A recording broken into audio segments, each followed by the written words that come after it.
The bluff movie review. అసలు ఈ movie ఎలా చూసానంటే, మనం డైలీ ట్విట్టర్ చూస్తా ఉంటాం అనమాట.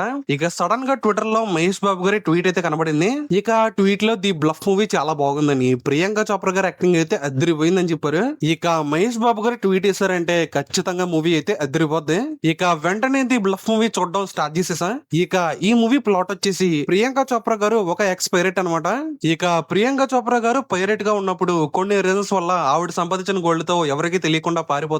ఇక రిమైనింగ్ పైరెట్స్ ప్రియాంక చోప్రా గారి కోసం అలాగే గోల్డ్ కోసం వెతుకుతారు. ఇక ప్రియాంక చోప్రా గారిని అలాగే గోల్డ్ ని కనిపెట్టారా లేదనేది మీరు మూవీలో చూస్తారు. ఇక ఓవరాల్ గా మూవీ అయితే చాలా బాగుంది. అసలు మూవీ ఫస్ట్ 10 మినిట్స్ చూసాక ఇది వర్కౌట్ అవ్వేలా లేదనిపించింది. కానీ 10 మినిట్స్ తర్వాత మూవీ మొత్తం ఒక ఫ్లో లో వెళ్ళిపోద్ది.